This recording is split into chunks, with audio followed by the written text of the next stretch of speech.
Operation Tulong USA.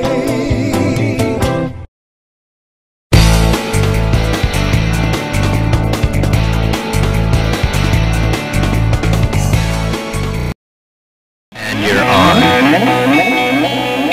Maraming salamat mga kabalibino at mga ka-OFW. Ito pa ay maglilingkod ng kabayan. Ang ating himpilang Utusan.tv na kung saan man kayo naroon ay amin po kayong aabutin.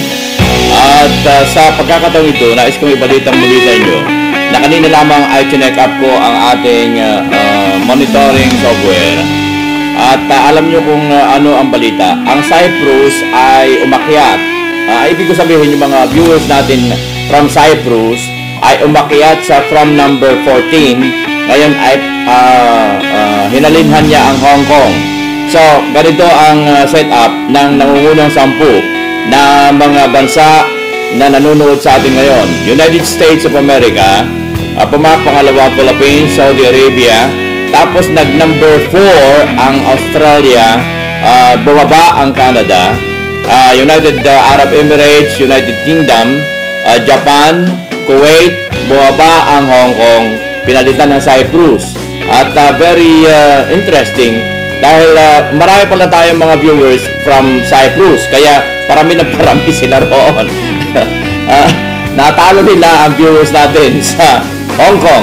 Yan ang nais kong ibalita sa inyo mga kabalibino na changes ng mga bansa na nanonood sa ating Utusan.tv. Hindi nagbabago ang bilang ng bansa. 72 countries ang nanonood sa atin at sumusubaybay sa Utusan.tv. Liliwanagin ko, baka naman sabihin ninyo na nagyayabang si Calpito. Mga kabalibino, ito po ay software na nagmamonitor sa amin, na binabayaran namin monthly para malaman namin kung saan ang naaabot ng serbisyo na Utusan.tv, sapagkat na kahit na ito ay wala kayong nakikitang komersyal. First of all, hindi ako marunong magbenta ng komersyal. Ito po ay public service. 24 oras na inyo pong napapanood, wala kayong nakikitang komersyal. Subalit nais kong malaman kung ito ay nakakapagserbisyo sa ating mga OFWs anywhere in the world. At ako nagagalak dahil doon sa software namin na binabayaran monthly, ay siya nagmamonitor at naalaman namin na merong kaipala 72 countries na nanonood sa atin. Na bagamat sa isang bansa, isang nanonood, kung 72, di meron tayong 72 na nanonood sa atin ngayon mga kapilipino na kausap ng Utusan.tv. Pero napakahalaga nito ay nare-reach out natin ang 72 countries. Na nung ako ay nagpo-programa sa DCRH Operation Tulong, okay, ang nakikinig sa akin doon ay milyon. Pero saan? Sa Pilipinas lang mga kapilipino. Pero ngayon ay 72 countries, kaya nagagalak ako na ibalita sa inyo at very proud ng Utusan.tv na umaabot tayo sa kinaroroonan lahat ng ating mga OFWs na ngayon ay nagsisikap na maipagkaloob ang magandang kinabukasan ng ating bansang Pilipinas na ginagamit naman ngayon ng mga politiko para sa ganon ay ewan, camouflage para di umano ay ang ating bansang Pilipinas ekonomiya ay malakas, matatag. Pero mga kapilipino, nagpapatatag niyan ay ang pawis, hirap, pagod, lungkot, homesick, lovesick ng aking mga ka-OFW. Samantalang yung mga tagapantay natin ng batas. Sino ang mga tagapantay ng batas? Yung mga kinatawan, congressman, mga senador. Anong ginagawa roon? Nangakaupo! Anong batas ang ginagawa nila na may kinalaman sa kaunlaran ng mga OFWs? Ewan! Bahala kayo riyan. Mga kapilipino, ay pinaabot ko ay personal na dalangin sa lahat ng mga may sakit na nasa kanilang mga tahanan. Yan din ang mga nasa hospital, nasa disyerto, nasa kung saan-saan na kinaroroonan nila, pinaglilingkuran nilang mga amo nila sa iba't ibang bahagi ng mundo. Ipinaabot ko ang aking personal na dalangin na kung mayroon kayong sakit, dahil marami akong naalaman na may flu ng mga ka-OFW natin at may mga sipon. Sana ay iigin na kayo sa inyong mga karamdaman upang manumbalik ang dati ninyong kalusugan para kasayaw ko kayo ng Gangnam. Si Alpito talaga, oh. Mula dito sa ating kinaroroonan, Los Angeles, California, United States of America, ipapasyal ko kayo direktamente sa London, mga kapilipino, sa magitan ng ating pakipag-ugnayan kay Admin Meneses Ching. Meneses Ching. Ewan ko kung tama yung aking pronunciation. Pero nasanay na kasi ako sa pagsusulat. Meneses Ching. So, mga kapilipino, mula sa ating kinaroroonan, studio sa Amerika, ipapasyal ko kayo sa London na kung nasaan ngayon si Meneses Ching. Ang inyong admin, ang inyong laging kaulayaw sa Facebook. Meneses Ching, we are now live on the air. Batiin mo ang ating mga ka-OFW. Okay po, Kuya. Ako po'y bumabati sa inyo muna ng magandang hapon, USA at saka sa Canada. Magandang gabi sa lahat ng mga nasa Middle East, Europe at magandang umaga sa Asia. Dyan sa iyo kinaroroonan, anong oras ninyo riyan? Alas 8 po. Alas 8:10 ng gabi na po. Off mo na ba? Ano? Off mo na? Ano po? Ha? Opo. Mukhang ikaw ay handa ng kumanta. Pakakantahin kita sana muna para mawala yung nervyos mo Oo nga po Ako'y tutula sana Okay, sige, tumula ka muna para sa ganon. Pero, bago ka tumula, nais ko munang bigyang pansin yung mga nanonood sa atin ngayon na nasa iba't ibang bahagi ng mundo. Itong kausap ko ay ipakilala mo muna ang inyong sarili, anong group ka, ano ang iyong hinahawakan mga group, fan page, go ahead. Ako po si Meneses Ching. Ako'y taga Dagupan City, Pangasinan. Sa ngayon po, ako'y may 5 OFW pages. But naka-focus po ako sa tagpuan ng mga OFW. Ano yung mga 5 yun? Ngayon sa bagong fan page na Hula Hook, which is created by you. At isa rin dito na ako'y nakatutok sa ngayon. Alam mo, natutuwa ako sa inyo dahil ito ay ngayon, napapanood ngayon ng mga hula hookers, kung tawagin natin. Akala nila, yung mga paghahalakhak ko sa Facebook, akala nila yon ay sulat lamang. Mga kapilipino, nais kong explain sa inyo. Ang inyong lingkod ay hindi gumagamit ng LOL. Di ba? Laugh out loud. Iyan ay sinusulat nila yan sa Facebook. Pero, paano mo mararamdaman yung LOL na yon? Baka kung minsan basahin ko pa luluko or what? Naululo. Kaya ako ay buo, mga kapilipino, kung sulatin ko yan. Hindi ko nilalagay ang LOL para maramdaman ninyo. Kaya yan ang aking personalidad. Kaya nakita ninyo ngayon, si Calvito, kung humalakhak, talagang abot hanggang sa 72 countries sa iba't ibang bahagi ng mundo. Ngayon, ay gusto kong mapakinggan ang inihanda mong tula para sa ating mga ka-OFW ngayong araw na ito. Go ahead. Ang tulang ito ay nilikha ni Admin Chito Villarosa para po daw ito sa lahat ng mga OFW sa buong mundo. Aba!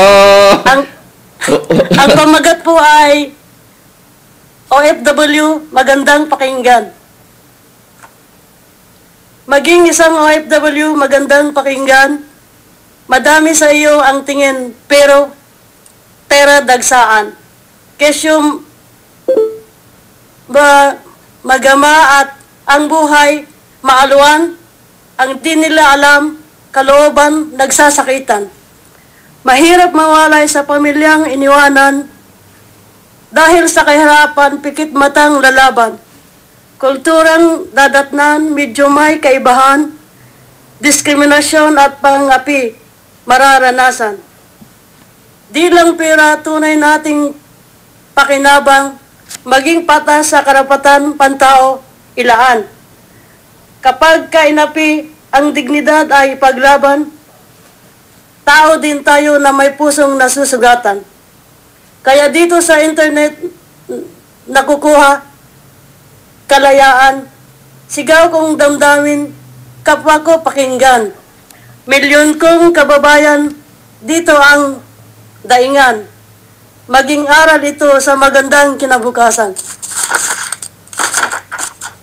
Tapos na po, kuya. Oh, tapos na. Wow! Clap, clap, clap. Bravo, bravo, bravo. Thank you very much sa iyo at ganyan din kay Chito Villarosa, ang isa sa admin ng Hula Hoop group at fan page. Aba, talaga din naman kagaling, ano. Inihabol niya yan, ano. Dahil kanina lang po. nakita ko kanina, o kagabi, tama, kanina, dahil gabi na nga sa madaling araw na ngayon sa Pilipinas. Nauulinigan ko yung usapan ninyo kanina na naghahabulan ng mga tula. Hindi ko akalain na ganyang kaganda yung nagawa niyang inihabol na tula ni Chito Villarosa. Ngayon, ay nabanggit mo na ikaw ay from Dagupan, Pangasinan. Magbalik tayo, nais kong magsilbi ito na pagkain-kaisipan ng ating mga iba pang mga OFWs. Ilang taong ka na OFW Meneses Ching? Sa ngayon po, kuya, 25 years na po. Mukhang kalahati na ng buhay mo. Hindi naman, huwag kayo magbilang mga Kapilipino, no? Baka naman doon na siya lumaki. Kayo naman, no? So, ibig sabihin, ay 25 years nang ikaw ay nagpapadala ng pera sa ating bansang Pilipinas. Dapat yan, doble-doble saludo ang gagawin sa'yo pagdating mo sa Pilipinas ng mga namamahala ng airport o mga pulis o ano. Dahil isipin mo, ikay bitirana na nagpapadala ng pera sa Pilipinas. Sang katirbang dolyar na naipadala mo roon. So, saan ka napunta noong una ka na mag-OFW? Sa London na ba o sa ibang bansa? Hindi pa po, kuya. Ang una kong pinuntahan po ay sa Amman, Jordan. That was March 7, 1988 po. Aba, kung magbilang tayo kung ano. At ngayon, gusto ko malaman kung ilang taon ka sa Jordan. 2.5 years lang po ako doon. Pagkatapos po ng contract ko, naghanap ako ng bagong amo. Tapos, by October 1990, nakahanap ako at ako'y dinala sa Cairo, Egypt po. Ilang taon naman sa Cairo, Egypt? Magmula noong 1990 hanggang ngayon po. Ang ibig mo sabihin ay nasa Cairo ka ngayon? Ngayon po, nandito ako sa London po. Kasama ko ang aking alaga na anak ng amo ko na from Cairo, Egypt po. Oh, so,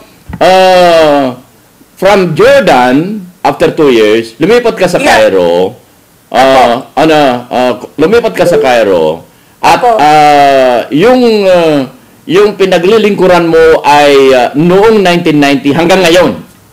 Apo. Aba, talaga din naman ano. Yan ang tinatawag na kuan na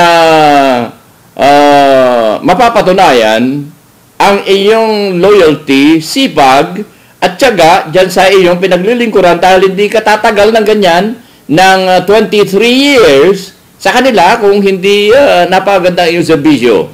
Ilang taong ka na sa London nakasama ang inaalagaan mo anak ng iyong pinaglilingkuran? Mag-4 na taon na po kami rito. Oh. 2009 po kami pumunta rito dahil mag-aaral siya. College na? Opo. Aba, saan naman nag-aaral yung inaalagaan mo? Ang alaga ko po nag-aaral sa King's College of London. Pero tapos na po siya last year. O di babalik na kayo ng Cairo? Di babalik na, ha? Ano po yun? Di babalik na kayo ng Cairo? Hindi na po. O dyan na maninirahan sa London? Dito na po ang gusto niya. So dyan ka na rin maninirahan? Opo, kasama po niya ako. mapapansin nyo mga Kapilipino, ayaw kong gamitin the word amo sa halip pinaglilingkuran. Dahil, mga Kapilipino, itaas natin ang dignidad nating mga OFWs. If possible nga, huwag nyo sasabihin na yung amo ko, kundi ang sabihin niyo yung employer ko. Dahil, mga Kapilipino, ano na lang ang iisipin ng mga politiko natin sa Pilipinas? Yung mga OFWs natin doon, nagtatrabaho sa kanilang mga amo. Isipin ninyo, dapat yan, ang tawag natin dyan ay, saan ka nagtatrabaho? Nasa Cairo ako. Anong trabaho mo ron? Naglilingkuran ako. Bilang isang namamahala doon sa tahanan ni so-and-so. Ganon. Hindi yung, kuhan ako doon. Ganito. Mga Kapilipino, alam ko na napakataas ang pinag-aralan ng mga domestic helper na nagpupunta sa iba't ibang bansa. Kaya ito ang aking pinaglalaban mga Kapilipino. Ano na nga ba si Calpito? Okay, wala akong magagawa. Subalit, sa pamagitan ng aking tinig, sa pamagitan ng aking panulat, sa pamagitan ng aking imbensyon, sa pamagitan ng aking maliit na naitutulong sa inyo, ay gusto ko maitaas ang dignidad ng mga OFWs. Matatandaan ninyo mga Kapilipino nung itinaas ko ang dignidad ng mga taxi drivers. Nung ginawa ko silang mga reporter ng DZRH Operation Tulong. Sapagkat akala nila taxi driver. Ang aking naging explanation sa mga taxi driver, sila ang bintana ng turismo ng ating bansang Pilipinas. Sapagkat ang lahat ng mga darating na mga turista sa bansang Pilipinas, ano sinasakyan? Taxi. Sino ang nagmamaneho? Taxi driver. Mga Kapilipino, hindi lamang taxi driver yan. Yan ay ang ating ambassador ng tourism. Kung inyong aalagatain. Yung ambassador ng tourism, yung mga kung sino-sino riyan, mga Kapilipino, nangakaupo lamang sila roon, dot-dot ng ballpen of lapis or what. Subalit, ang nag-i-explain ng kalagayan ng ating bansang Pilipinas ay yung mga taxi driver. Kaya noon mga Kapilipino, anong ginawa ng inyong lingkod? Sinabi ko na sila ang bintana ng turismo ng ating bansang Pilipinas. At alam niyo mga ilan sa mga nalutas ng inyong lingkod na pag-uusapan natin. Sino ang tao na tatawag ng convention ng mga hold-upper? Sapagkat noon, hinuhold up ang aking mga miyembrong taxi driver. Para malutas yung pang-hold up sa mga taxi driver, ako nanawagan na magkaroon ng convention ng ang mga hold-upper. Mga Kapilipino, 20 ng mga hold-upper ang humarap sa akin sa convention na yon. At yung 20 yon, binigyan ko lahat ng trabaho yon, mga Kapilipino.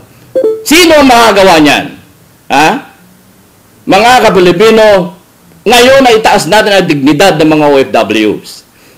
Maliit lamang ako mga Kapilipino. Maliit lamang ang aking tinig.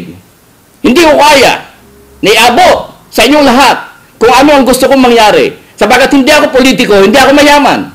Subalit mga Kapilipino, sa pamagitan ng talas ng ating pagkasalamuha at katapatan at sinseridad sa mga OFWs, mga Kapilipino, there will be time. They will remember ang mga sinasabi ko na dapat na igalang ang dignidad ng mga OFW sapagkat 8 milyon kami na umalis sa Pilipinas.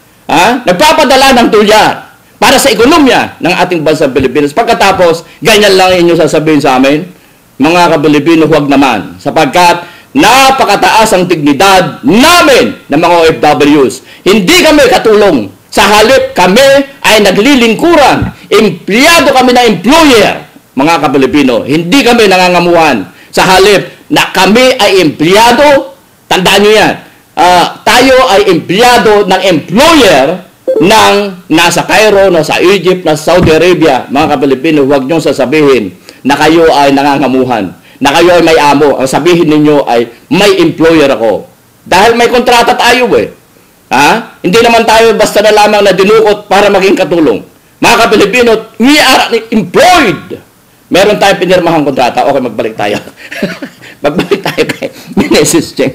Okay, yung ganyan kadagdag si Calpito, kaya mga Kapilipino, akala ninyo doon sa Facebook lamang ako madaldal. Kung tumawa mga Kapilipino, ganun.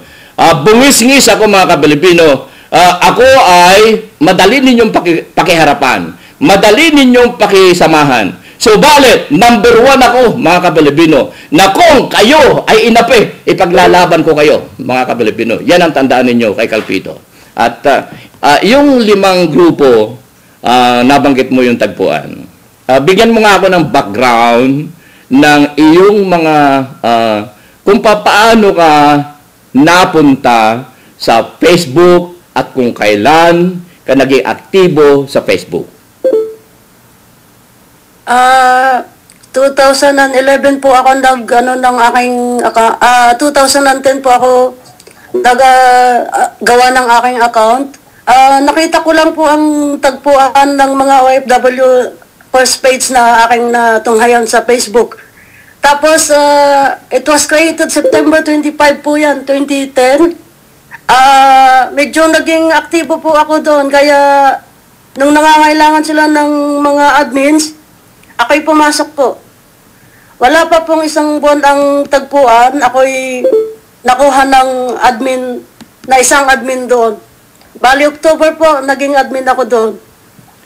Paano ipinaalam na nangangailangan ng admin ng tagpuan? Nanawagan sila or just pick up yung mga aktibo or magaganda ang background or what? Ganun po. Tapos meron pong isang admin doon na nag-recommenda sa akin. Tapos ang creator po na si Bambi ko, medyo medyo kinilatis po muna ako kung pwede ba akong maging admin or not. Mm-hmm. Tapos naghintay po ako mga a week and then na pagdesisyonan nila na ako'y kunin na rin. Wow. Okay. Ikaw ba ay may background ng pagsusulat, leadership, o ano ang background mo sa edukasyon? Ito ay pwede mo sagutin at pwede rin hindi. Kuya, ako'y kumuha po ng BSED, pero hindi ko po natapos. Hanggang 3rd year po lang po ako. Mas maswerte ka, 3rd year ka. Ako 1st year lang ng BSED eh. Dahil po sa kakulangan ng pera, hindi ko po natapos ang aking kurso na BSED. Mm-hmm. Bali, Bachelor of Science in Elementary Education po. Yeah, alam ko yan. Dahil yan din ang una kong kinuha. Dahil pilit ako pinauwi ng mga magulang ko from Manila. Wala naman. Hanggang 1st year college lang kasi ako eh. Kawawa si Calpito. Hanggang 3rd year lang po ako. Hindi ko po tinapos. Pero yan ay naalam ko na ang mga Pilipino, mga ka-Pilipino, mga ka-OFW, basta't umalis ng bansa, educated yan, mga ka-Pilipino. Tandaan ninyo yan. Ang Pilipino kapag ka umalis ng bansa, edukado yan, edukado. At yan ay ginagalang dito sa Amerika, mga Pilipino. Dahil sa kaya lahat makisalamuha kahit sa parte dito sa Amerika. Hindi ko sinasabi yung mga ibang mga bansa, mamaya niya na kapag nagpunta dito dahil sa hindi makapagsalita ng English, nagkukupul-kupul lamang sila. Paano mo naman napuntahan ang sa halip na ikaw ay magtrabaho sa Pilipinas, bakit naisipan mo 25 years ago na mag-abroad? Kuya, blessing in disguise lang ang aking pag-abroad. Hindi po talaga ako ang mag-abroad. Ang aking ate ang kanilang kinuha. Pero dahil sa namamasukan siya sa aming tiyahin, ayaw niya silang payagan. Ayaw siyang payagan ng aking tiyahin. Kaya ako ang kanilang inilagay na umalis. Mm-hmm. Kaya ikaw napalabas ng bansa. Ako ang opo, 23 years old lang po ako noon. Nung ako yung umalis ng bansa. Wag mo na ipagdiinan dahil nagkukwenta yung mga viewers natin ng edad mo at saka edad ko. Alam mo, witty ang mga viewers. Oo nga po eh. Okay, kukwentahin ko rin, 19. Nasaan ka nung 1971?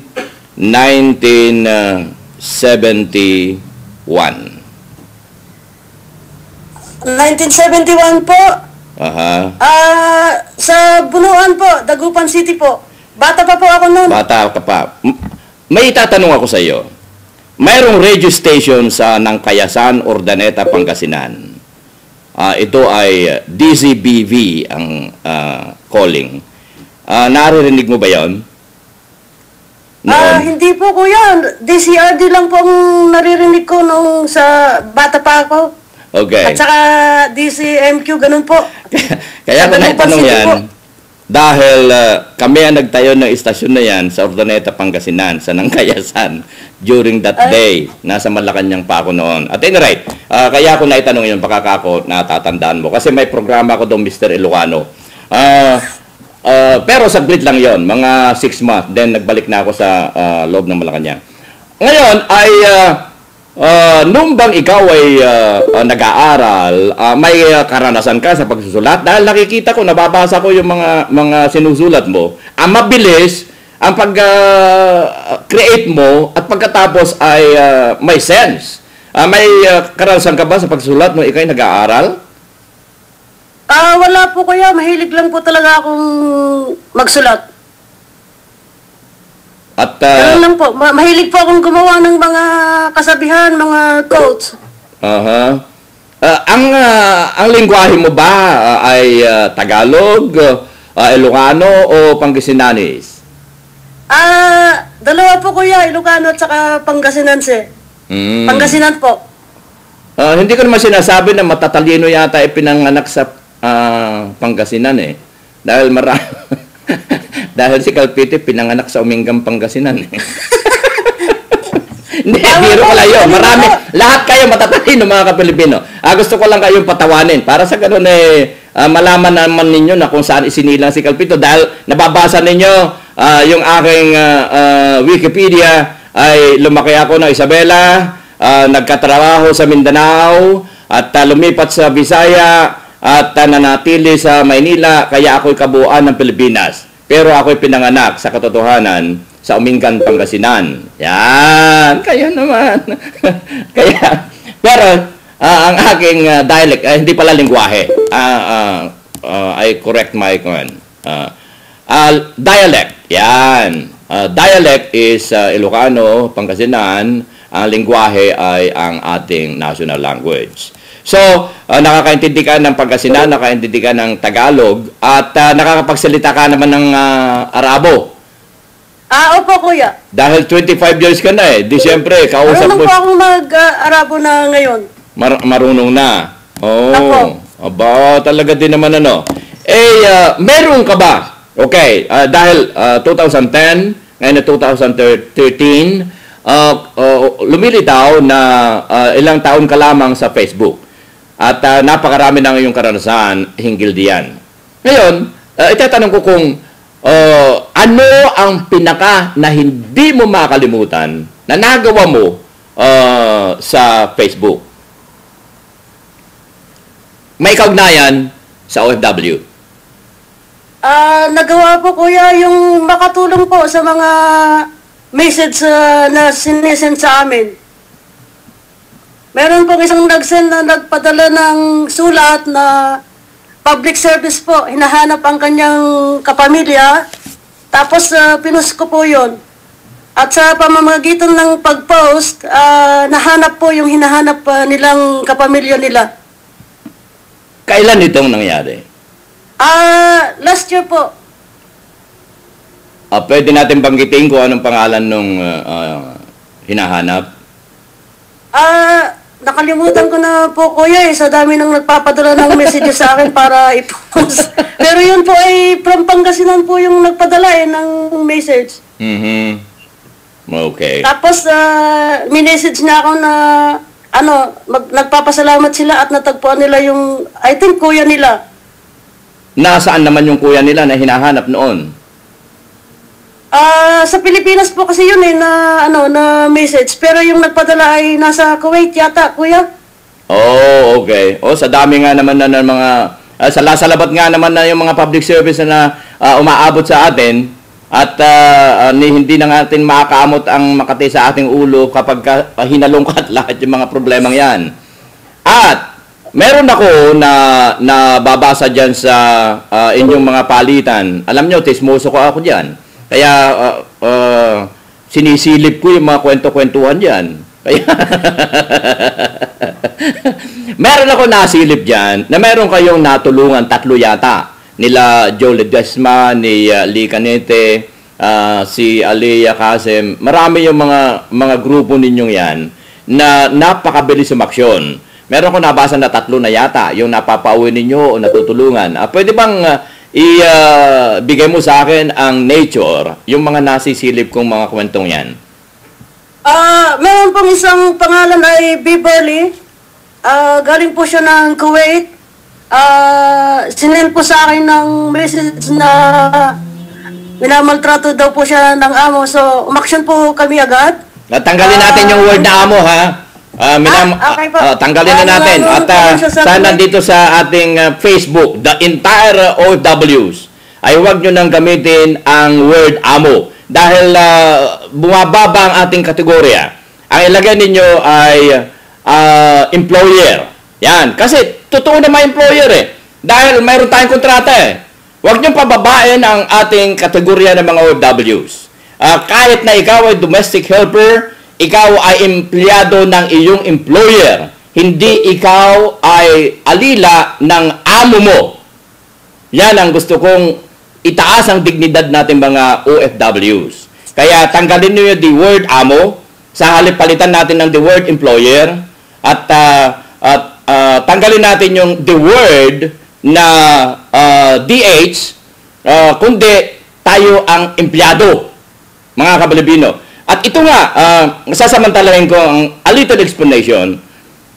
Noong ako ay nag-aaral, walang course na healthcare ba yun? Anong tawag doon na mayroong course ngayon eh? Na domestic helper ba yun? Meneses? Caregiver po. Caregiver. Caregiving. Apo. Caregiver. Caregiving po. Anong course yun? Caregiver po. Caregiver. Okay. Opo. Tingnan ninyo kung anong kaalibas-basan ito mga Kapilipino. Pag ang Pilipinas ay going backward, hindi going forward. Forward. Mag-create sila sa edukasyon ng caregiving. Isipin nyo yun, mag-create ka ng kurso na caregiving instead na mag-create ka ng kurso na inventing. Ha? Di ba? So, mga backward ang pag-unlad ng Pilipinas.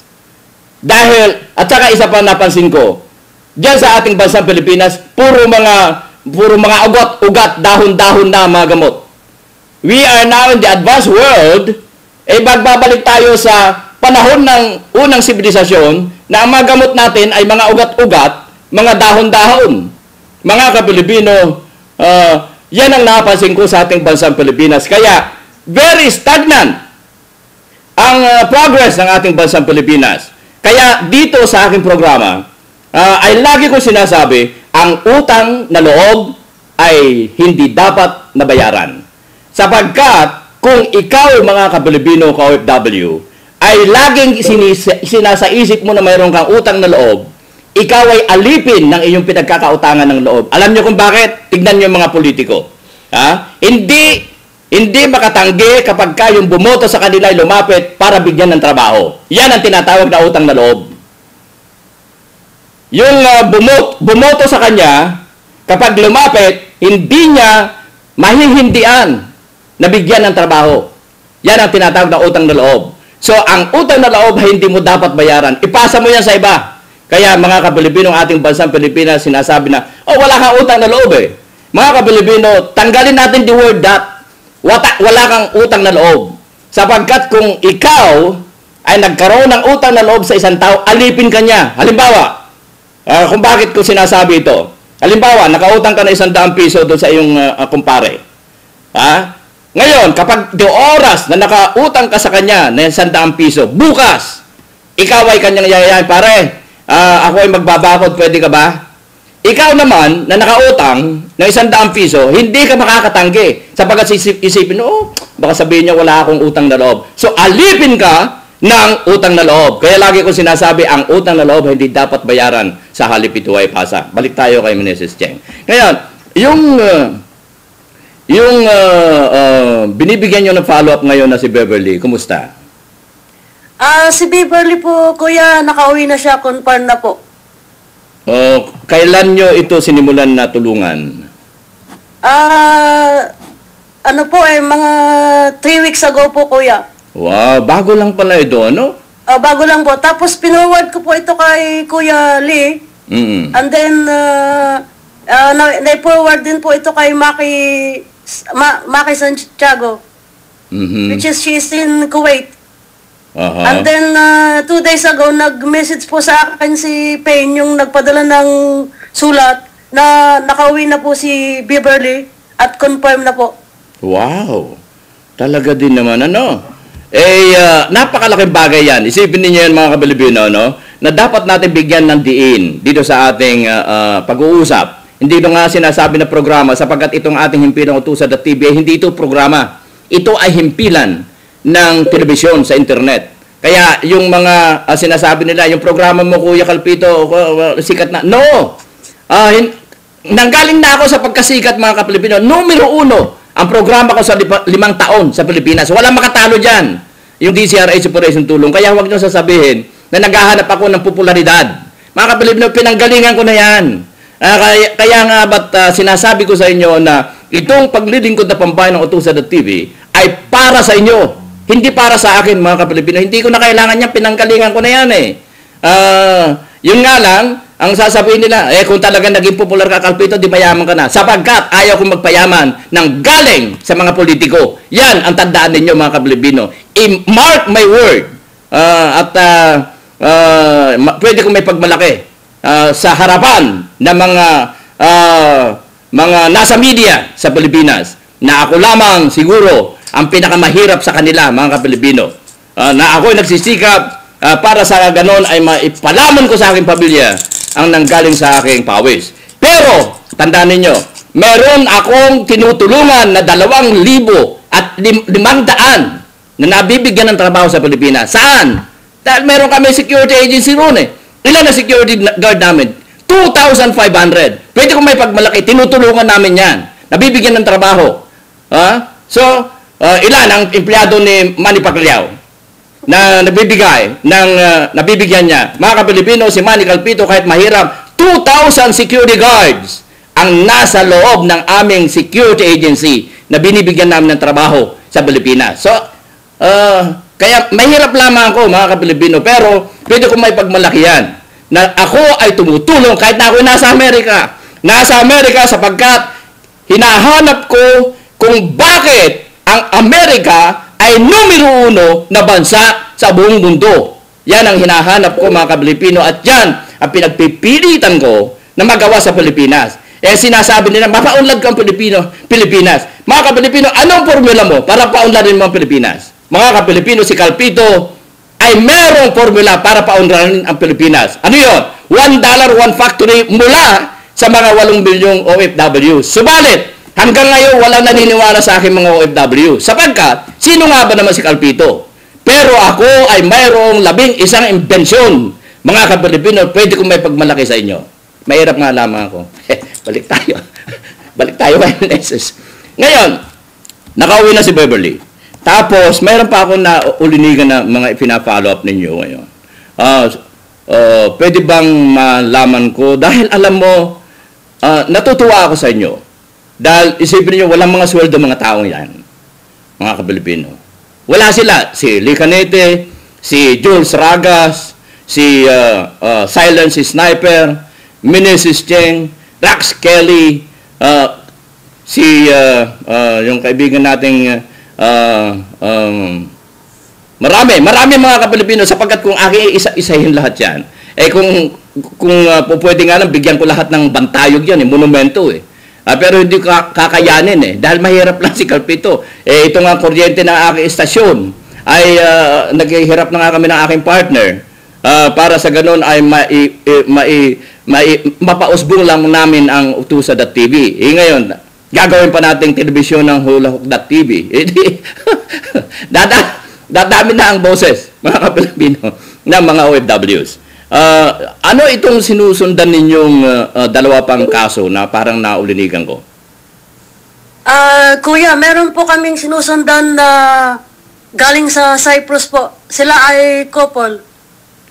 Sila yung nag-message sa akin nung March 8 pero hindi ko po napansin agad dahil nasa spam. And then, nung binuksan ko yung spam na yon, nakita ko yung kanilang message at ako'y parang naguluhan dahil sila'y talagang kailangan nila ng tulong. So, ang ginawa ko po, yung message na yon, pinoward ko po agad kay Kuya Lee. Hindi ko po pinost yun sa tagpuan dahil pag ipopost ko po, baka kung ano na naman masabi ng iba, kaya diretso po kay Kuya Lee. And then, nung ano po, meron po siyang sinabi sa akin na isang nasa Cyprus, which is from Polo Owa, si Abby Gutierrez Sulit. And then, tapos po, basta follow-up kami ng follow-up kay Lito Santiago Castillo kung anong nangyayari sa kanila. And then, kagabi po, nalaman namin na sila ay okay na. Oo nga, nasisita. At ayos na po sila sa kanilang pinaglilingkuran. By the way po, sila po daw ay sila po ay pinagtatrabaho ng mahigit sa 16 hours na kanilang kontrata at sila pinapakain po ng panis. Kaya po parang nakabasa ng kanilang sulat, so pinoward ko po agad kay Kuya Lee kung may kakilala siyang OWA o Polo sa Cyprus. At yun nga po, meron nga po siyang contact doon. Kaya pala dumami ang viewers natin sa Cyprus. Pinalitan niya ang dami ng mga nanonood sa atin, Hong Kong. Dati-rate ay number 8 ang Hong Kong sa dami ng mga nanonood sa Utusan.tv. Umakyat ang Cyprus. Baka yun dahil doon sa inyong ipinapollow up na yun na pinanonood nila ang Utusan.tv kung ano na aksyon. So, ako'y nagagalak sa inyong ginagawang yan. At itong aking panawagan sa mga nanonood sa atin na huwag kayong mangime, huwag kayong mahiya. Ang inyong lingkod ay nakahanda na tumulong sa inyo. Ang maitutulong ko ay ipaabot ang inyong problema sa kinaukulan. Sapagkat ano nga ba magagawa ni Calpito? Mahirap lamang, mga Kapilipino. Ang tanging magagawa ko ay ang aking pagkatao, ang dignidad ng aking salita, at ang ating himpilan, boses ng mga OFWs. Yan ang pwede kong may pagmalaki. At yung ating Facebook ay nakita ninyo, baka iniisip nyo, itong si Calpito, magpatawa lang yata ang alam nito eh. Mga Kapilipino, subukan ninyo ako. Subukan ninyo ako sa imbensyon. Alam nyo kung bakit?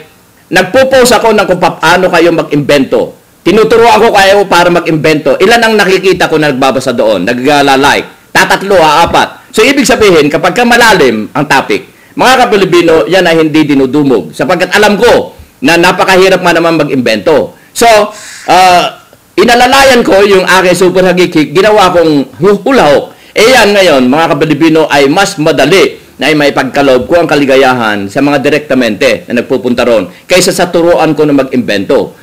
Madali tayong gumawa, mga Kapilipino, ng imbensyon. Pwede tayong mag-imbento ng aktwal, kaagad. Matutulungan ko kayo. Subalit, nakita ko, mga Kapilipino, na medyo malalim na kaisipan. So, ginawa kong mababaw. Hindi ko sinasabing mababaw ang ating isip. Subalit, higit na kailangan natin ngayon ng mga OFW, yung maaaliw tayo kahit na papaano lamang. Nakita ko, mga Kapilipino, nung simulan ko ang hulahok, ay nakita ko na napakarami. Isipin ninyo na sa loob ng 27 hours, umabot ng 6,195 comments, mga Kapilipino. Isipin ninyo, ibig sabihin yan ay napagtitsagaan na sundan ng mga gustong maaliw na mga ka-OFWs natin. Kaya nariyan ang hulahok. At huwag niyong iisipin na si Calpito ay marunong lamang magbungis-ngis. Mga Kapilipino, huwag ninyo akong hahamunin. Sapagkat kahit saan tayo mapunta, ay aalalayan ko kayo. Pero saksakan ako ng bungis-ngis. Baka tatalunin ko kayo sa bungis-ngisan. Lalabanan mo ba ako ng bungis-ngisan na Meneses? Hindi po, kuya. Ari po kayo ng ngis-ngisan. Ako bungis-ngis. Pero hamunin ninyo ako sa ibang bagay, mga Kapilipino, hindi ko kayo tatantanan. Ngayon ay sa loob ng iyong pananatili sa iyong employer, sa loob ng 23 years, ano ang iyong naiisip o nakikita sa iyong sarili after 5 years? After 5 years po, baka after 5 years po, pwede na po akong bag for good. Baka umuwi na lang po ako at magtayo ng business. Yun po ang aking iniisip sa ngayon. Oh yeah, dapat yun. Dahil by that time, ilang pabrika na itayo ni Calpito doon sa $1 one factory. Kaya lang, walang mananiniwala kasi sa inyo mga OFWs eh. Yung $1 one factory, mga Kapilipino, ito po ang principle niyan. Kaya nga, binaliktad ko eh. Sa halip na kayo ang magbigay sa akin ng $1, ako magbibigay sa inyo ng $1. Sa anong paraan? Ginawa ko na maganda yung aking libro, yung Hula Hook Invention, Recipe at iba pa. Ngayon, lahat ng bibili nun, huwag nyo sasabihin na may tubo na kaagad yung presyo nun. Mga Kapilipino, hindi nanggagaling sa akin ang presyo nun, nanggagaling sa Amazon.com, nanggagaling sa Barnes & Noble, nanggagaling sa aking publisher. Kaya kung ang presyo nun ay $9, $9 hindi galing sa akin yon. Ngayon, yung $1 na halaga mula doon sa akin libro, ibibigay ko sa inyo. At yung ibibigay ko $1 na yon, yun ang puhunan ninyo na magmamay-ari ng pabrika. So, lahat ng mga magmamay-ari ng aking libro ay meron doon page 127, na nakalagay na yon ay nagpapatunay na kayo ang may-ari ng $1 sa pabrika na itatayo ng inyong lingkod. Isipin nyo yan, ilang pabrika ang ating maitatayo, ang mga Kapilipino, kung lahat kayo ay may libro. Isipin nyo, kung 8 million na OFWs, nabibigyan ko ng $1, i-convert nyo yun sa peso, that is 320 million pesos, ipupuhunan natin sa isang pabrika ang 50 million, meron tayong maitatayo sa $1 ninyo na 6 na pabrika sa Pilipinas. Isipin nyo yan, hindi lang ninyo nakukuha yung nasa sa isip ko eh. Hindi katulad kasi ng mga politiko sa pauunlarin ko ang ating bansang Pilipinas. Pero tumayo kayo, tanungin nyo, paano pauunlarin ang Pilipinas? May formula ka? Sabihin nyo, ganito, utang ako ng pera sa ibang mga Kapilipino. Ang formula na binibigay ng inyong lingkod ay napakasimple. $1, one factory. Sa atin lahat, mga OFWs. Kung maniwala ko riyan, mga Kapilipino, naniniwala kayo na malulutas natin ang paghihirap nating bansang Pilipinas. Kung ipagpapatuloy ninyo ang $1, one factory sa loob ng 20 taon, mga Kapilipino, kahit na $1 every month, that is $12 na ibinigay ninyo para magtayo ng pabrika. In 20 years, number 1 ang Pilipinas na industrialized country in the face of this earth. Kung maniniwala kayo sa aking formulang yan. Mga Kapilipino, ang inyong lingkod ay inventor. 11 ang imbensyon ko nakapatent sa Amerika. So, naniniwala ako na magagawa natin yan sapagkat ang itatayo natin mga pabrika ay mula sa mga imbensyon ng ating mga Kapilipino sa Pilipinas. So, kung tatanungin ninyo yung politiko, ano ang formula mo na mapapaunlad mo ang Pilipinas? Ang sasabihin sa iyo ay pangako. Tanungin mo si Calpito, ano ang iyong pinagyayabang Calpito na bakit hindi mo pinaniniwala ng vision ng mga presidente sa Pilipinas? Sapagkat ako, si Calpito, ay merong sariling formula para mapaunlad ko ang bansang Pilipinas. $1, one factory, mula sa aking mga minamahal na mga OFW, sila magmamay-ari ng factory. Hindi ako, hindi kayo, kundi ang magmamay-ari yung $1 na mga OFWs. In 20 years, maniwala kayo sa akin, wala ng OFW na lalabas, kundi ang ilalabas natin ng mga produkto mula doon sa inyong itinayo ng mga pabrika. Pwede na natin ipagmalaki ang ating bansang Pilipinas, one of the most industrialized country in the face of this universe.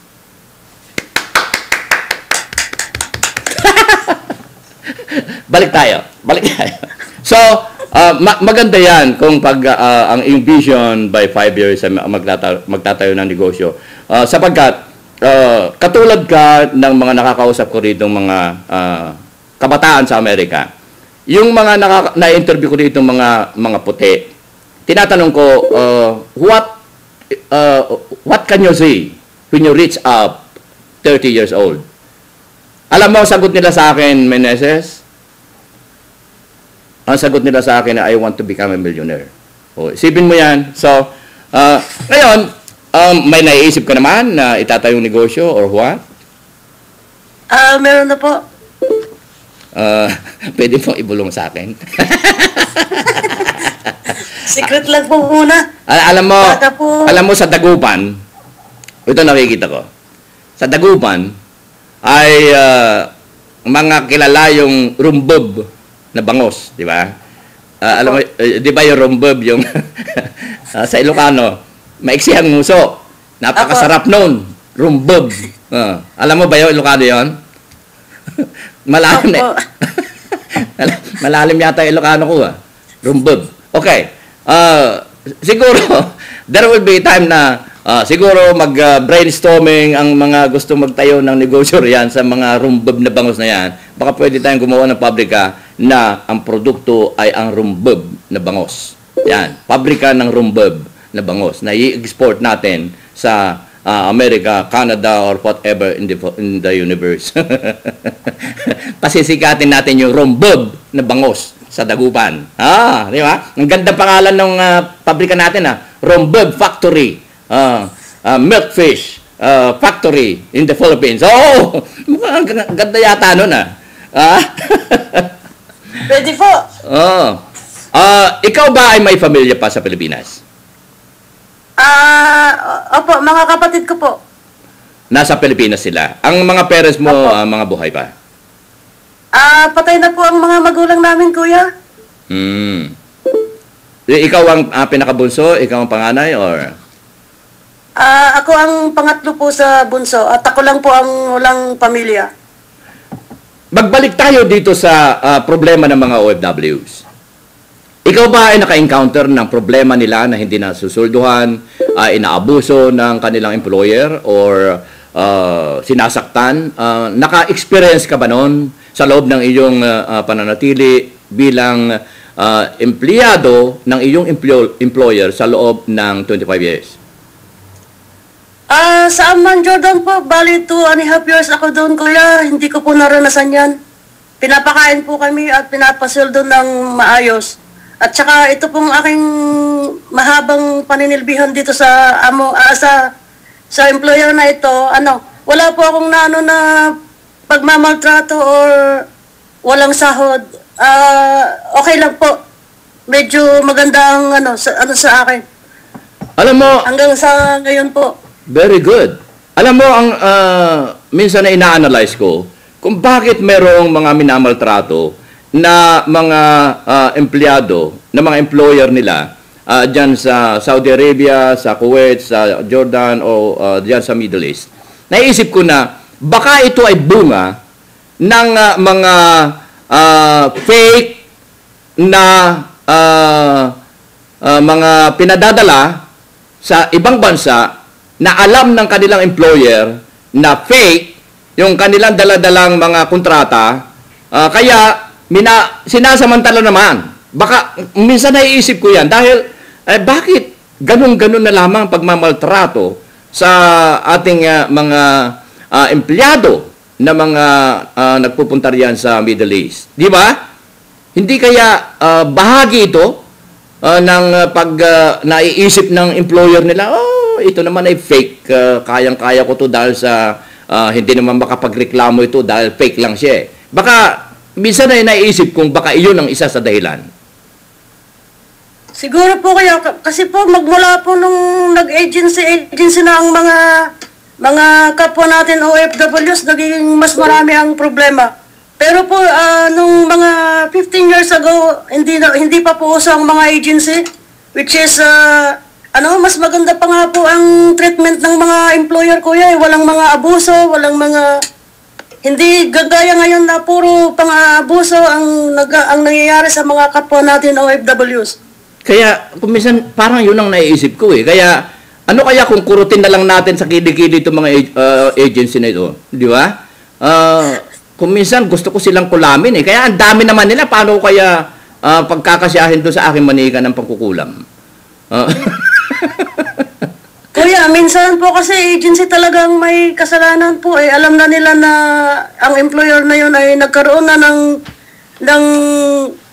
OFW na masukan sa kanila at alam na nila na ang employer na yun ay medyo hindi maganda ang trato sa mga manggagawa, binibigyan pa rin nila. Yan ang isa sa mga pangit na ginagawa ng mga agencies. Alam mo,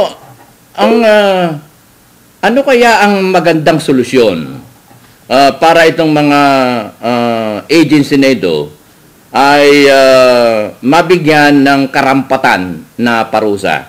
Meron na ba kayo naalaman na agency na mabigyan ng karampatang parusa o lagayan na lamang doon sa ating bansang Pilipinas?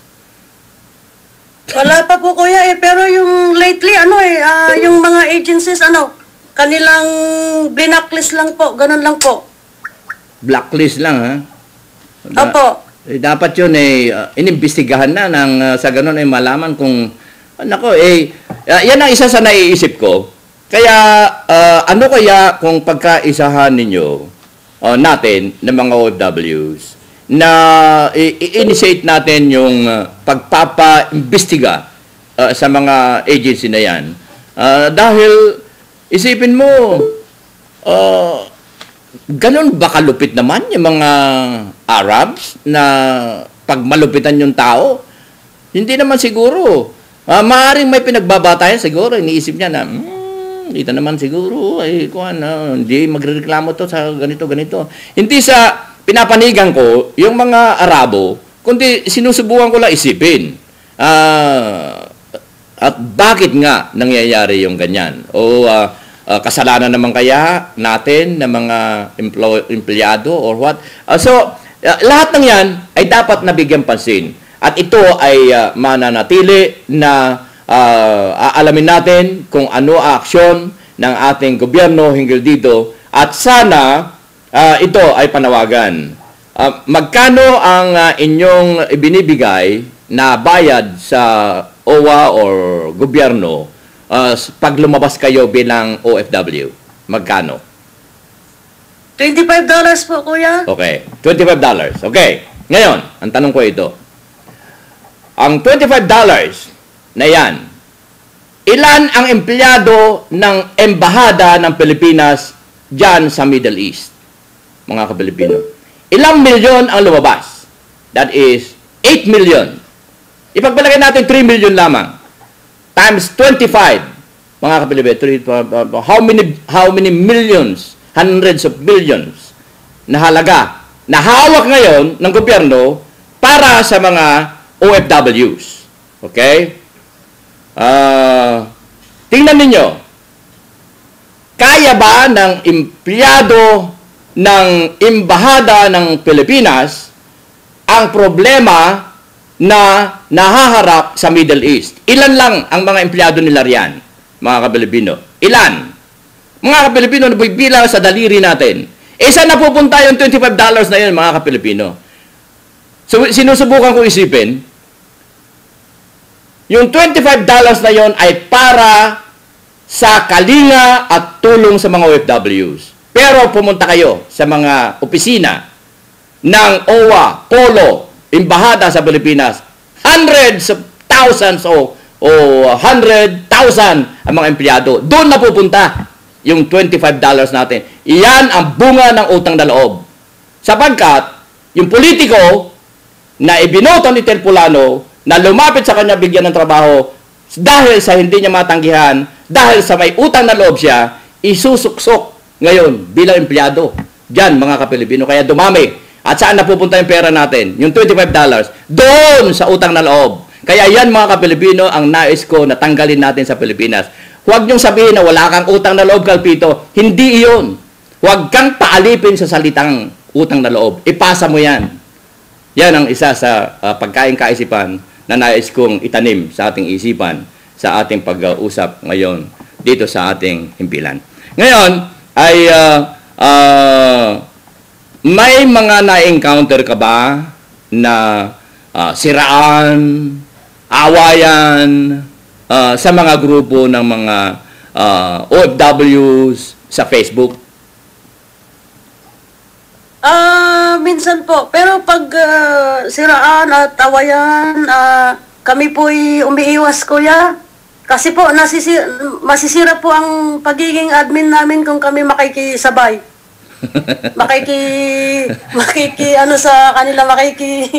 Sali sa mga awayan. Kami po ay peacemaker po, kuya. Ayaw po namin ng gulo-gulo sa Facebook. Kaya kung kailangan nga, kung kami napapaaway, kami ang dapat na gumawa ng paraan kung paano mapahinto ito. Yan, dapat yan. Naitanong ko yan kasi dahil sa Facebook ay kailan ba ako nag-membro? June, natatandaan ko yan, June 15 of 2011. Tandaan niyo mga Kapilipino. June 15, 2011, kalinsabay ng pagpapasok ng programa ko sa Utusa.tv sa YouTube. Kaya alam na alam ko yung date na kung kailan ako pumasok. Ngayon, sa loob ng panahon na yan, ay napakarami kong nakita. Pero ang nangingibabaw na nakikita ko ay ang pagpapahalagahan ng mga OFW sa bawat isa. Alam niyo kung bakit? Ito, yung isang OFW na nagpe-Facebook, ang miyembro niya, ang kaibigan niya, ay 200. Okay, pagpalagay natin, kunin natin 100. Yung 100 na yun, mga Kapilipino, aabot yan ng 4 million. Alam niyo kung bakit? Yung tinatawag na friends of friends, yung explanation ko na circle of friends. Meneses, ilan ang friends mo sa Facebook? Sa account ko pong totoo, kuya, wala pa pong 500. Pero dito po sa Meneses Cheng, dahil marami akong pages na admin ako, almost 5,000 na po. Pero mostly hindi ko po talaga sila kilala. Okay. Ngayon, tingnan ninyo yun, hindi kilala. Okay. Kunin ko yung example ng 100 na friends.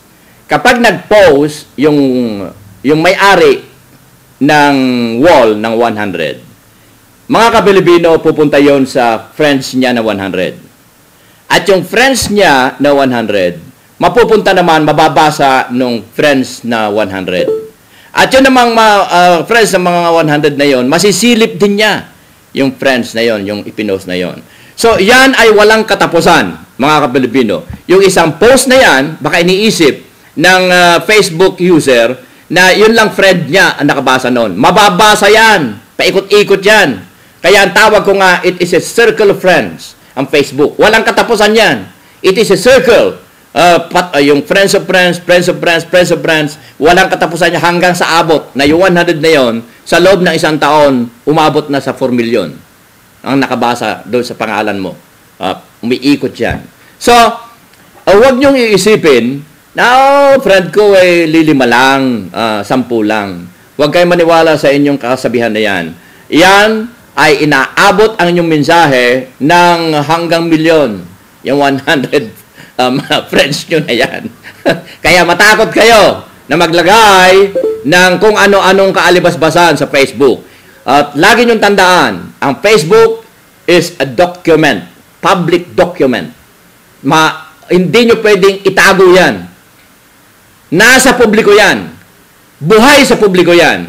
Kaya, kung naglagay kayo ng kaalibasbasan, mga Kapilipino, ang dokumento na yan ay pupunta sa publiko, mababasa ng milyon-milyon tao.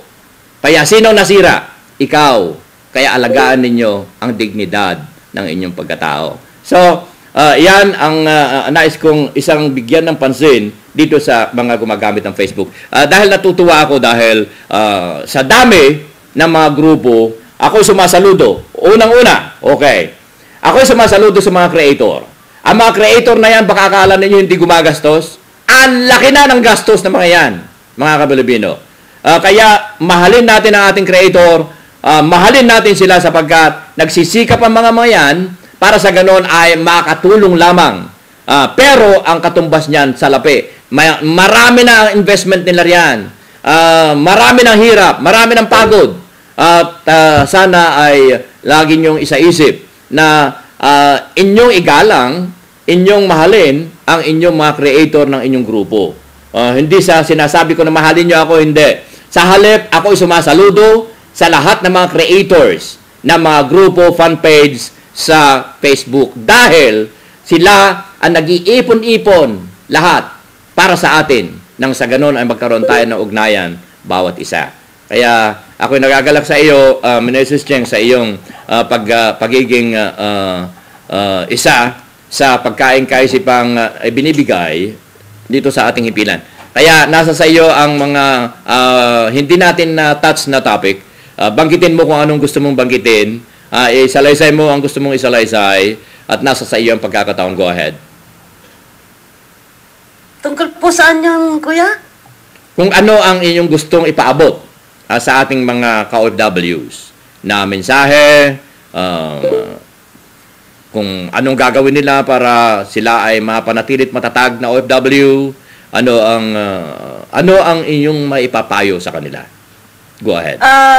Para po sa akin, ang gusto ko lang pong masabi sa kanila, sipag at tiyaga. Maging mapanuri sa kanilang mga trabaho at sana maging